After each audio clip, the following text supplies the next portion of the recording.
Captain Tay stood at the viewport of his small patrol ship, the Resilient. His hands were tight fists at his sides. On the screen before him, he watched as alien ships landed on the human colony of New Sol. This was the third human settlement, this year to face what the aliens called legal appropriation. Tay knew it by its true name: theft. "Sir, we have a transmission from Administrator G," said Officer Min, her voice tight with anger she tried to hide. Tay nodded. "Put him through." The screen flickered, showing the tired face of Administrator G. Behind him, Tay could see people moving quickly, packing belongings. "Captain Tay, I've just been informed that our colony now belongs to the Morocco Corporation," G said. His voice was calm, but his eyes showed his true feelings. "They claim our mining rights were never valid. Did you show them the Earth government permits?" Tay asked, though he already knew the answer. "Yes, they said Earth permits mean nothing. They have Alliance approval." G looked over his shoulder as a loud noise came from somewhere off-screen. "They're already landing more ships. We have 3 days to leave or become contracted workers." Tay wanted to smash something. "What about the Nexium deposits? Is that why they're here?" G nodded. Dr. Han only reported the discovery last week. Somehow they knew immediately. He lowered his voice. "My daughter Sue has been studying it. She thinks it has properties the aliens don't even understand yet. Can you send her research to me? I'll make sure—" "No," G cut him off. "No transmissions. The Morocco monitor everything. I've told Sue to take her findings and hide them. If they knew what she's discovered—" He didn't finish the thought. Loud bang made G look up. "They're entering the admin building now, earlier than they said. Typical." He looked directly at Tay. "Remember your orders, Captain. No matter what happens, do not engage. Humanity cannot afford a war." The screen went black. Tay stood in silence for a long moment. "Sir?" Min asked quietly. "What are our orders?" "We watch," Tay said, the words like ash in his mouth. "We record everything for Earth government records. And we do nothing." 2 days. Later, Tay sat in his quarters staring at a message marked urgent. Administrator G was dead. The official report said he had violated transfer protocols. The unofficial message from one of Tay's contacts on the colony told the truth. G had refused to give information about his daughter's location, so the Morocco enforcers had made an example of him. Tay sent a simple encrypted message to Earth. "Another red flower has fallen. Garden count now 27. It was code. 27 human colony leaders killed by aliens in just 5 years. All done legally under Alliance rules." His screen lit up with an incoming transmission, this one heavily encrypted. When Tay accepted it, he saw a face he recognized. "Intelligence Officer Day." "I got your message," Day said without greeting. "I've added it to the file." "The file keeps growing," Tay said. "And nothing changes." Day's eyes shifted, checking something off-screen. "Things are changing, just not in ways the aliens can see." He leaned closer to the camera. "Admiral Kim has authorized me to bring you into Project Butterfly." Tay sat up straighter. Admiral Kim was the highest-ranking military officer in the Earth Defense Fleet. "I'm listening." "Not over any channel, no matter how secure. Return to Luna Base. Officially, your ship needs routine maintenance. And unofficially," Day almost smiled, "unofficially, you're about to see what humanity has been building while pretending to be weak." Dr. Yoon didn't look like someone who might change the balance of power in the galaxy. She was small, and moved with quick nervous energy as she led Tay through the underground facility beneath Luna's surface. "The aliens think we're stupid," she said as they walked. "They think because we're new to space travel, we can't understand their technology. Can we?" Tay asked. "Better than that," Yoon said. "We can improve it." She opened a door to a massive chamber. Inside was what looked like a standard human transport ship being taken apart and rebuilt. "This is the first prototype," Yoon explained. "We're calling it the Ghost Drive. It uses principles the Alliance abandoned centuries ago because they didn't fit their mathematical models." Tay walked around the ship. "What does it do?" It lets us travel without using normal space lanes. No need for jump gates. No emissions their sensors can detect. Yoon's eyes gleamed. A ship with this drive could appear anywhere in their territory with no warning. That's impossible, Tae said automatically. The aliens control all FTL technology. They think they do, said a new voice. Tae turned to see Admiral Kim entering the chamber. Everyone stood straighter. Kim was a legend, the only human who had ever been allowed to observe Alliance military exercises. Captain Tae, Kim said, offering his hand. Thank you for your work at New Seoul. I know how hard it is to watch and do nothing. Sir, with respect, why are we still doing nothing? If we have technology like this, we're not doing nothing, Kim cut him off. We're preparing, carefully, secretly. He gestured at the ship. This is just one piece. Officer Day has been collecting evidence of crimes against human colonies for years. Dr. Yoon has 5 other projects besides this one, and there are other teams you haven't met yet. Tae felt his anger rising. While we prepare, more people die. Administrator G was executed 2 days ago. Kim's face hardened. G was my friend. We grew up together in Old Seoul. He took a deep breath. His death wasn't for nothing. His daughter Sue contacted us yesterday. She escaped with samples of Nexium and all her research data. What's so important about this Nexium? Tae asked. Yoon stepped forward. It disrupts the standard FTL, communications the Alliance uses. With enough refined Nexium in the right places, we could blind their entire network. Tae looked from Yoon to Kim. You're planning a war. Kim shook his head. Not a war. A revolution. But it has to be done right. If we move too soon, they'll crush us and make an example of Earth. We get one chance. So we keep watching our people die until you decide it's time? Tae couldn't keep the bitterness from his voice. No, Kim said firmly. From now on, we save who we can, secretly. And we make sure every alien crime is remembered. He handed Tae a data chip. These are your new orders. Your ship will be retrofitted with experimental tech that looks normal from the outside. You'll continue your patrol duties, but now you'll also extract key personnel from colonies before the aliens can get to them. Tae looked at the chip in his hand. How long have you been planning this? Since they killed my brother 10 years ago, Kim said quietly. He was the administrator of our first colony. He looked at Tae with steel in his eyes. The aliens think humans are good at giving up. They don't understand that we're actually good at waiting for the right moment. Yoon spoke up. The Ghost Drive will be ready for testing in 6 months. After that, we begin Operation Thunderclap. What's Thunderclap? Tae asked. Kim's expression was grim. The day humanity stops asking for fair treatment and starts demanding it. As Tae left the secret facility, his mind raced with what he'd learned. Humanity wasn't as helpless as it seemed. Behind the mask of compliance, they had been learning, adapting, and preparing. The aliens would never see it coming. They had pushed humans too far, for too long, and soon they would learn what happened when humans finally snapped. Sue moved quietly through the dense forest of Proxima Centauri b. It had been 3 weeks since she watched the Morok enforcers kill her father. 3 weeks of hiding, moving only at night, keeping her precious research data safe. The small pack on her back contained everything that mattered now. Samples of Nexium, her research notes, and her father's last message to her. Keep moving, she whispered to herself. The rendezvous point was still 5 kilometers away. A sound made her freeze. The low hum of a Morok scout drone.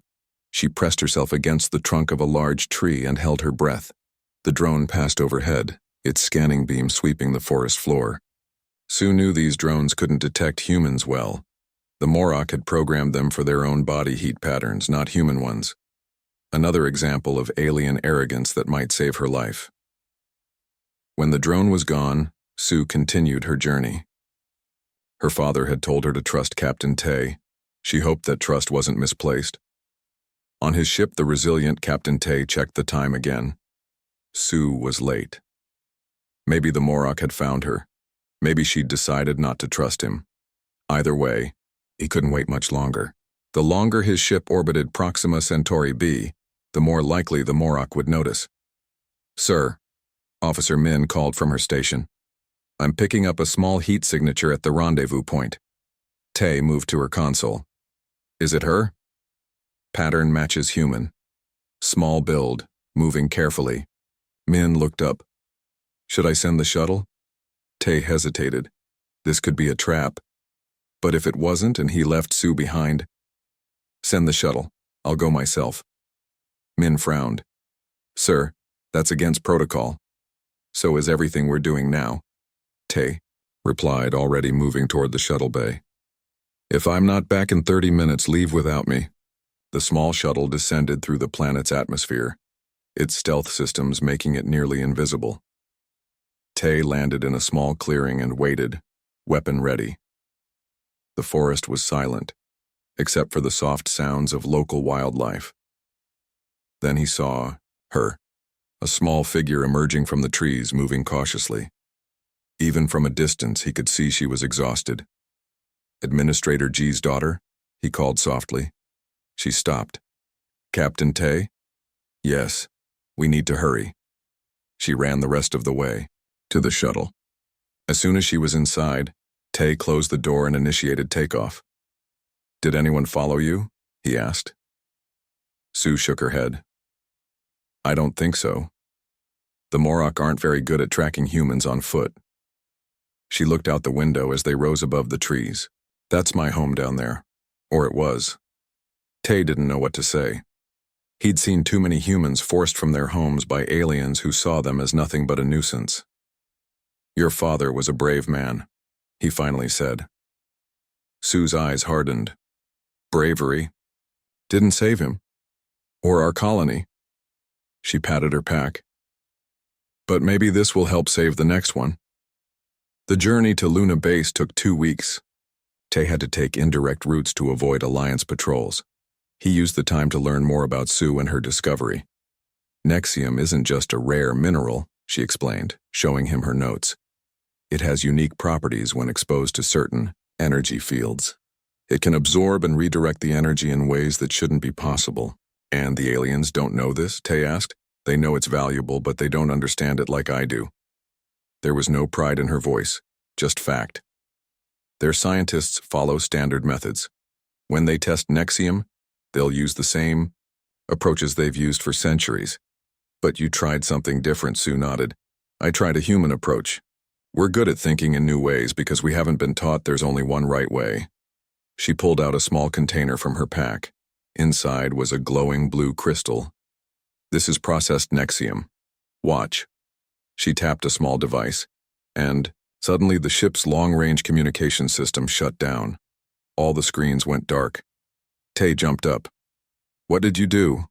Sue tapped the device again, and everything came back online.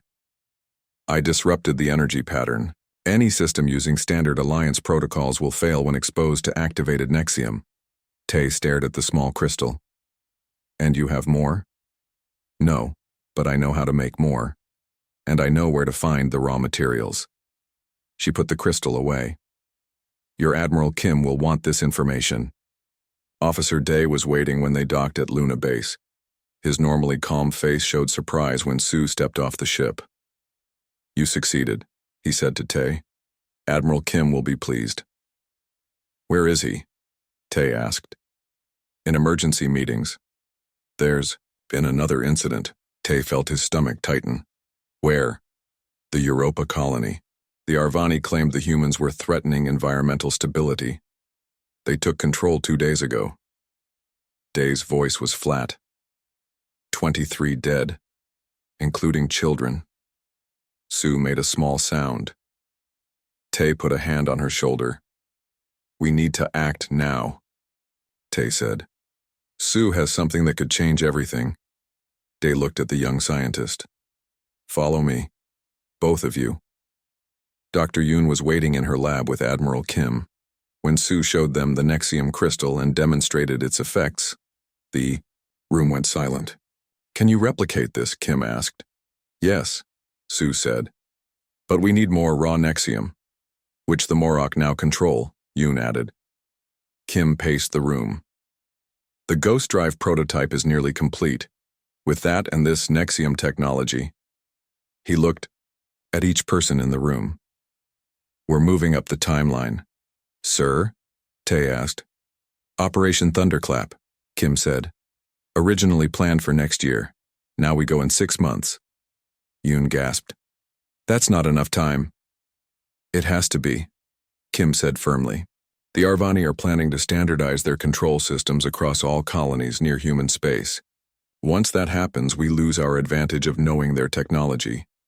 And after what happened on Europa, his voice hardened. No more waiting. He turned to Sue. Can you work with Dr. Yoon to develop this Nexium technology for military use? Sue looked at the scientist, then back at Kim. Yes, for my father, and for all the others. Kim nodded. Captain Tae, your ship will be the first fitted with both the Ghost Drive and Nexium-based weapons. You'll lead the first strike team. Tae straightened. Yes, sir. Officer Day, accelerate your information gathering. I want every Alliance crime against humanity documented and ready to broadcast. Day nodded. Already in progress, sir. Kim looked at each of them again. What we're planning has never been done before. A minor species challenging the entire galactic Alliance. If we fail, humanity might not survive the response. I need you all to understand that. We understand, sir, Tae said. But with respect, if we do nothing, we're just waiting to be wiped out anyway. They'll never see us as equals. No, Kim agreed. So we'll make them see us as something else. His eyes were cold. As something to fear. In the months that followed, Sue and Dr. Yoon worked day and night. They created a new type of weapon, one that didn't destroy ships but shut down their systems completely. Captain Tae trained with the Ghost Drive, learning to appear and disappear without warning.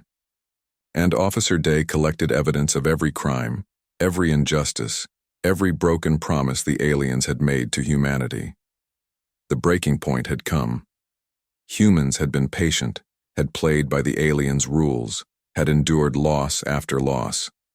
But now, in secret laboratories and hidden training facilities, they prepared for the day they would show the galaxy what happened when humans were pushed too far, the day no species would ever forget. Chief Engineer Jun wiped sweat from his forehead as he worked inside the engine room of a standard cargo ship. To any alien inspector, he was just doing routine maintenance. In reality, he was installing a hidden weapons system disguised as cargo regulation equipment. Hand me the coupling tool, he said to his assistant. As they worked, Jun glanced at the schedule on his tablet. 20 more ships needed these upgrades before Operation Thunderclap began. It would be close. A warning light flashed on his communicator. Alien inspection team coming, his assistant whispered. Jun nodded calmly. Keep working. Remember your story. The door slid open, and 3 Arvani entered. Their tall, thin bodies and gray skin made them look almost like walking shadows. The lead inspector looked at Jun with 6 dark eyes. Human engineer, the Arvani said in the flat tone they always used with humans. This vessel is scheduled for departure in 6 hours. Will your repairs be complete? Jun bowed his head slightly, playing the role of the submissive human. Yes, honored inspector. Just fixing a power fluctuation. The Arvani looked at the open panel where Jun had been working. For a moment, Jun held his breath. If they looked closely at the modified circuitry. Work faster, the inspector said. Finally. Alliance shipping schedules do not allow for delays. Of course, honored inspector. After they left, Jun's assistant let out a long breath. That was close. Jun went back to work. They never look closely. They think humans are too simple to hide anything from them. He connected the final wire to the hidden weapon system. They'll learn differently soon enough. In her laboratory on Luna, Sue stared at the test results on her screen. Next to her, Dr. Yoon made notes on her tablet. The 3rd test worked perfectly, Sue said. The Nexium disruption field shut down all communication systems within the target area. But not our systems, Yoon added with a small smile. Because we modified Ours to operate on different frequencies, Sue nodded. We need to make enough Nexium disruptors for every ship in the fleet. She looked at the small pile of blue crystals on her work table. But our supply is limited. That's why we need the next step of the plan to work, Yoon said, lowering her voice even though they were alone. Your father's colony. We need to take back that Nexium mine. Sue's face hardened at the mention of her father. Captain Tae's team is preparing for that mission now. Are you ready for your part? Yoon asked gently. Sue touched the small implant behind her ear. It contained all her research data, ready to be uploaded to the colony's systems when they retook the planet. I've been ready since the day they killed him. On the training deck, Captain Tae moved like a shadow. The ghost drive had been installed on his ship, the Resilient, now renamed the Vengeance. For the past month, he had been practicing appearing and disappearing in space, learning how to fight in ways the aliens had never seen. Today, he was training with Officer Min and 20 crew members.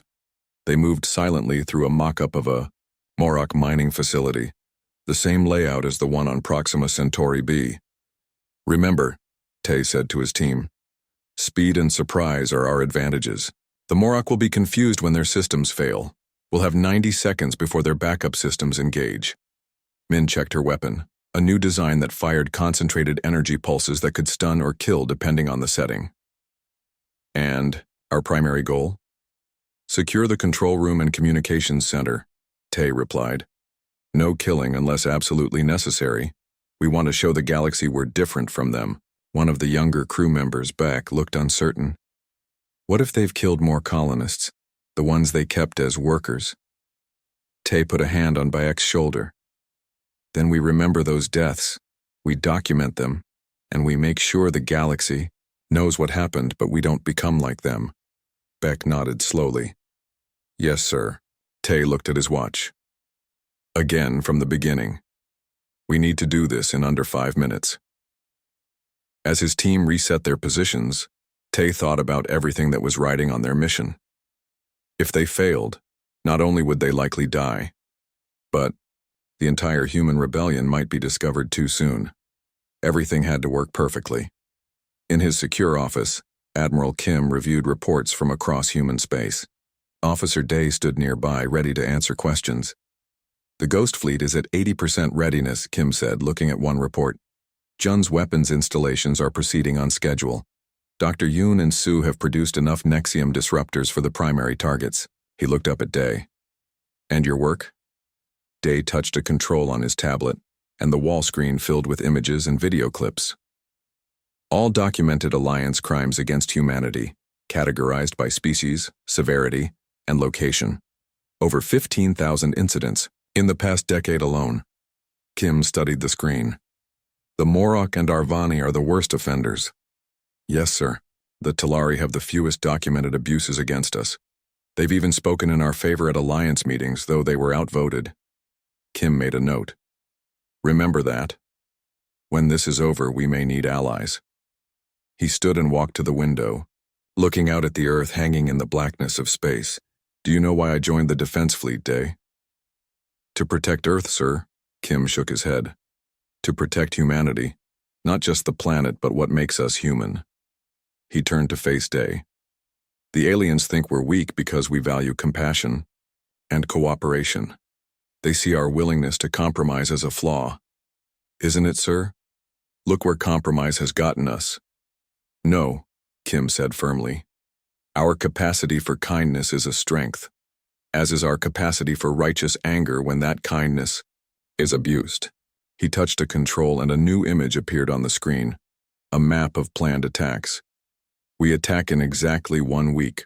Operation Thunderclap begins with Captain Tae's mission to retake the Nexium mine. Day looked at the map. Are we ready? Sir, really ready? Kim's face was grim. We have to be. There won't be another chance. That night, in different locations across the solar system, humans made their final preparations. Engineer Jun completed his last weapons installation. Dr. Yoon and Sue packaged the final Nexium disruptors. Captain Tae briefed his crew on the details of their mission.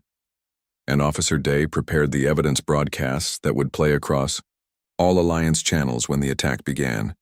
None of them slept well. Each thought about what would happen if they failed, the likely extinction of the human race. And each thought about what would happen if they succeeded, a complete change in humanity's place in the galaxy. In the morning, they would begin the most important day in human history. The day they would show the galaxy what happens when a species known for patience and cooperation finally reaches its breaking point. As Captain Tay lay in his quarters, he thought about Administrator G and all the others who had died under alien rule. "We won't let you down," he whispered to the darkness. The revolution would not be loud or boastful. It would be silent, precise, and unstoppable, like humans themselves had been throughout their history. The aliens had mistaken patience for weakness. They had mistaken cooperation for submission. Tomorrow they would learn their mistake. Ambassador Lee stood before the mirror in his quarters on Centauri Station. He straightened his formal Earth government uniform and practiced his expression, the same look of polite submission he had worn to every Arvani diplomatic summit for the past 5 years. Today would be different, though no one else knew that yet. His communication device beeped. "Ambassador," said Admiral Kim's voice. "Are you ready?" "Yes, Admiral," Lee replied quietly. "My speech is prepared. All the human staff on the station are in position. Remember, exactly 20 minutes into your address, the Nexium disruptors will activate. That's when you change your message." Lee nodded, though Kim couldn't see him. "I understand. And the evacuation ships? Standing by, hidden behind the station's moon. As soon as you give the signal, they'll dock at the emergency ports." There was a pause. "If anything goes wrong, Lee, save as many of our people as you can. And if everything goes right, then today is the day the galaxy changes forever." Kim's voice was calm but firm. "Good luck, Ambassador." As Lee walked toward the main chamber, he passed aliens from a dozen different species. None of them paid much attention to him. Humans were considered minor players, barely worth noticing. He touched the small device in his pocket, a Nexium trigger that would connect to the larger disruptors hidden throughout the station. The main chamber was filled with representatives from all 23 Alliance species. At the center table sat the Arvani High Commissioner, flanked by representatives from the Morok Corporation and other powerful groups. Lee took his assigned seat at a small side table, the place for species of developing status. The Arvani High Commissioner stood. "This summit will now begin. First item, finalization of resource allocation from human territories." Lee felt his heart beating faster. This was it, the moment when the Alliance would formally approve taking even more from Earth's colonies. He had sat through similar moments, many times before, always accepting whatever they decided, always being the good, obedient human. Not today. "The human representative may address the summit regarding these allocations," the commissioner said, barely looking at Lee. Lee walked to the central podium. He placed his prepared speech on the surface and began reading. "Honored representatives of the Galactic Alliance," he said in a humble tone. "On behalf of Earth government, I thank you for allowing me to speak today." He continued with the expected speech, expressing gratitude for the Alliance's guidance, acknowledging humanity's junior status, and showing appropriate respect for the necessary resource allocations. As he spoke, he kept one eye on the time. 18 minutes, 19 minutes, 20 minutes. Suddenly, the main lights flickered. The huge screens around the chamber went dark. The translators in everyone's ears stopped working. The Arvani commissioner stood up, clearly alarmed. "What is happening? Security, report!" But the security teams couldn't respond. Their communication systems were down. Lee set aside his prepared speech. When he spoke again, his voice was strong and clear. "For too long, humanity has suffered under the exploitation of the Galactic Alliance," he said, no longer using the humble tone. "Today that ends." The chamber erupted in confused shouts. Some representatives reached for weapons only to find they wouldn't work. "What you are experiencing," Lee continued, is a demonstration of human ingenuity. Your systems are temporarily disabled. Your weapons are non-functional. Your ships cannot send or receive messages. The Morok representative pushed forward. This is an act of war. The human colonies will be destroyed for this. Lee smiled. I suggest you check on your colonies, and your military outposts, and your communication networks, right now. Across Alliance space, human ships appeared without warning. Using their ghost drives, they bypassed defense systems and appeared at key locations simultaneously. Captain Tay's ship, the Vengeance, materialized in orbit around Proxima Centauri b. Before the Morok guards could react, his team had deployed Nexium disruptors, shutting down all their systems. All teams move in, Tay ordered. Remember the plan. Secure the control centers, free any human workers, and document everything. The Vengeance landed near the main mining facility. Tay led the first team out, moving quickly through the suddenly dark corridors. The Morok guards were confused, their weapons dead in their hands. Secure that room, Tay ordered, pointing to the main control center. Officer Min and her team moved forward, stunning the few Morok who tried to resist. In minutes, they had control of the facility. Min checked her tablet. Sir, we're picking up life signs in the lower levels.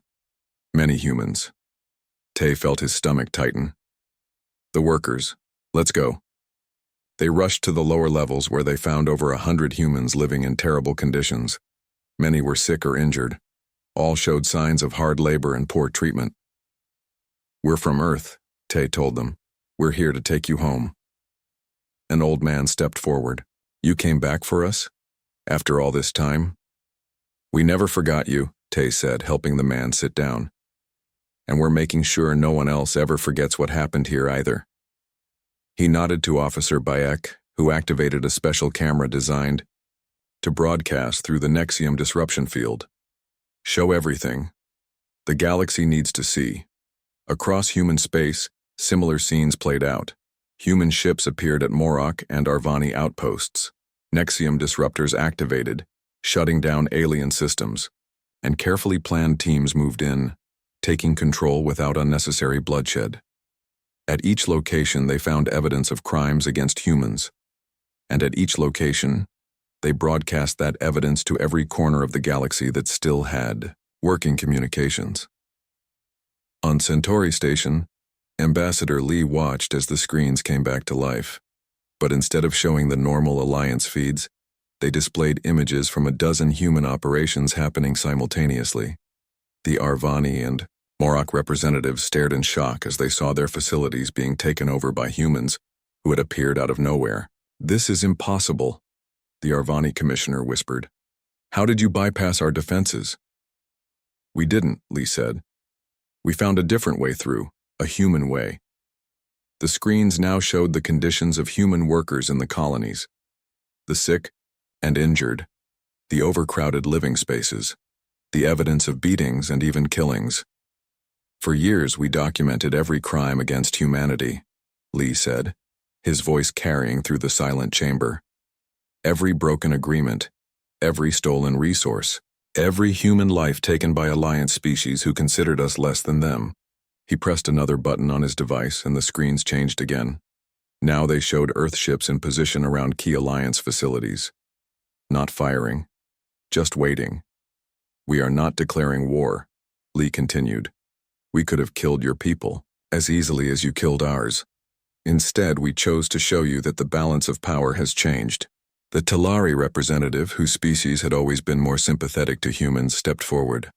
What do you want, Ambassador? Lee laid out the human terms. Recognition of full human sovereignty, return of stolen colonies, reparations for past abuses, and a restructuring of Alliance trade laws to ensure fairness for all species. You cannot be serious, the Morok representative sputtered. The Alliance will never agree to this. The Alliance no longer has a choice, Lee replied. Look at your screens. Your military ships are disabled. Your weapons don't work. Your communications are under our control. He paused.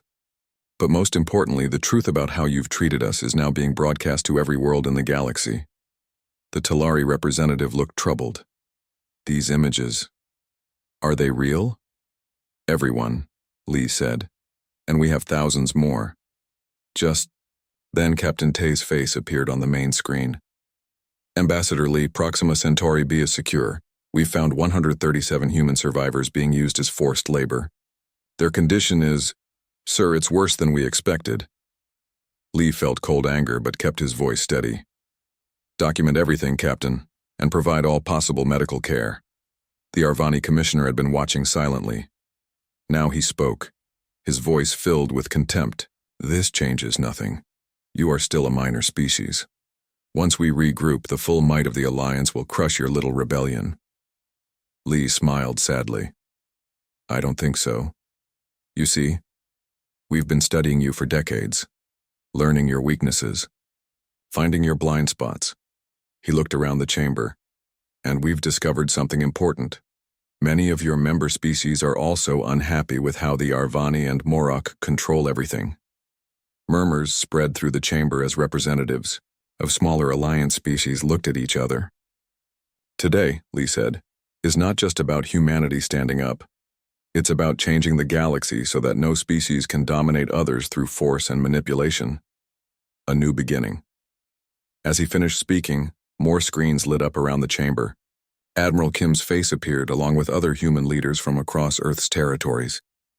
The choice is yours, Kim said to the assembled representatives.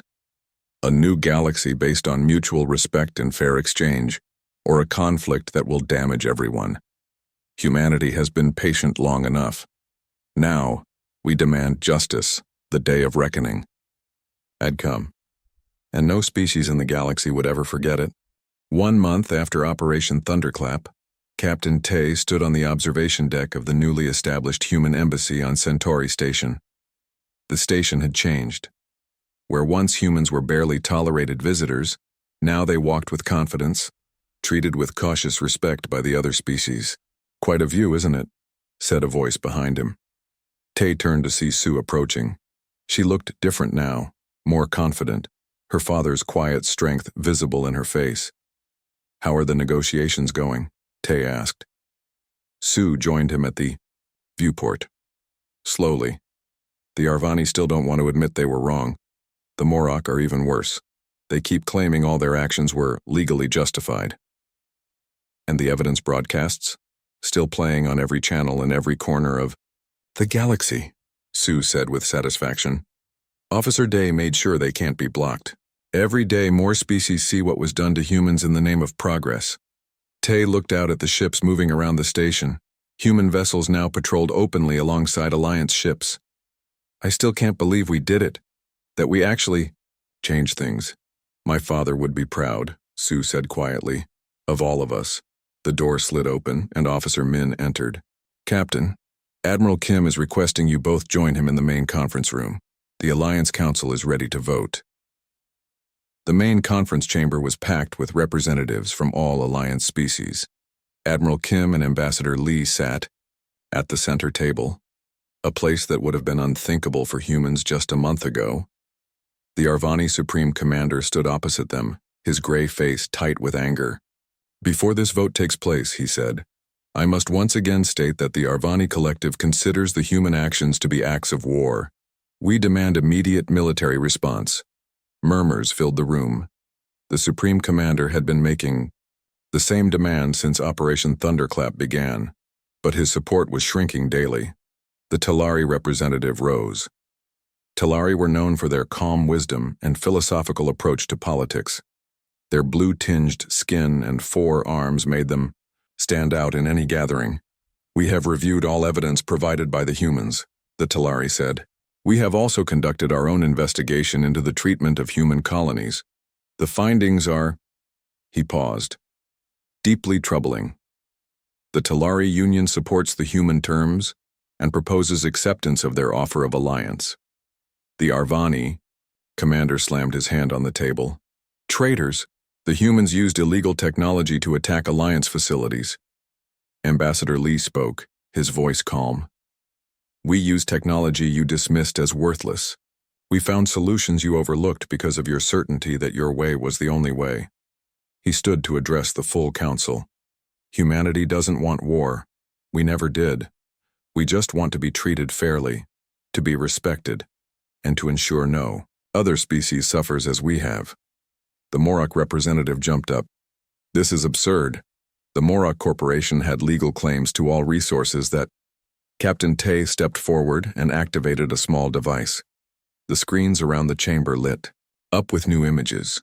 Secret files recovered from the Morok headquarters during Operation Thunderclap. These are records of illegal genetic experiments conducted on human captives, Tay said, his voice hard. Experiments authorized by Morok leadership. By you. The chamber erupted in shock. Even the Arvani looked disturbed. The Morok representative sputtered, unable to form a coherent denial. Admiral Kim stood. We could have released this information immediately. We could have used it to destroy the Morok Corporation completely. Instead, we waited, hoping diplomacy would prevail. He looked around the chamber. That is the human way. We prefer cooperation to conflict, but we will no longer tolerate abuse. The Talari called for order. I propose an immediate vote on the EI human terms. One by one, the representatives voted. The Talari and 7 other species voted to accept human terms immediately. 6 species abstained, wanting more time to consider. The Arvani, Morok, and their closest allies voted against. It wasn't unanimous, but it was enough.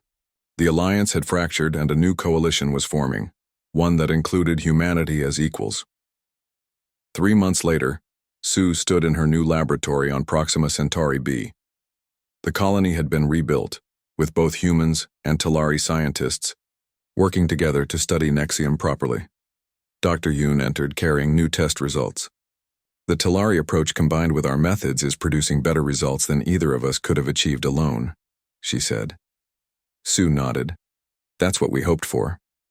She looked around the lab, filled with researchers from 5 different species. My father always said that diversity of thought leads to the best solutions. He was a wise man, Yoon said. The new Nexium applications will revolutionize energy production across the galaxy. No more resource wars. No more colonies destroyed for their minerals.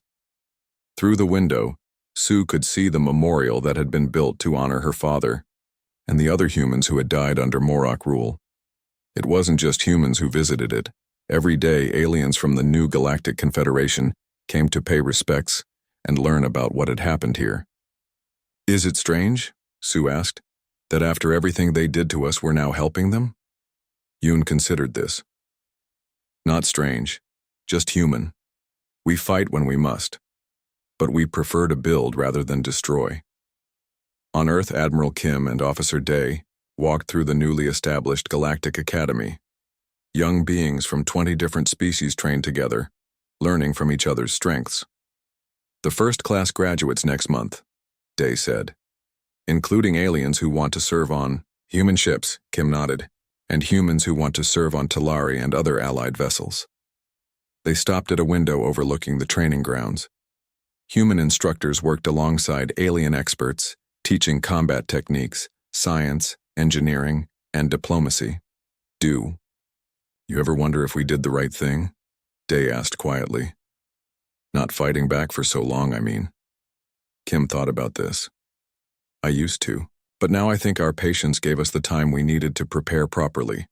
If we had fought back immediately with anger instead of strategy, we might have been destroyed. And now? Now we help build something better, something fair. Kim looked at the mixed group of students. We remember what happened. We teach others about it, and we make sure it never happens again. Captain Tay, now Admiral Tay, stood on the bridge of the Unity, Earth's new flagship. His crew included humans, Talari, and even a few Arvani who had defected after learning the truth about their leaders. Course said, Admiral, Officer Min said from her station. The diplomatic mission to the outer systems is ready to begin. Tay looked at the star map. The galaxy looked different now. The old Alliance territories were fragmented. The new Confederation, founded on principles of mutual respect and fair exchange, was growing daily as more species chose to join.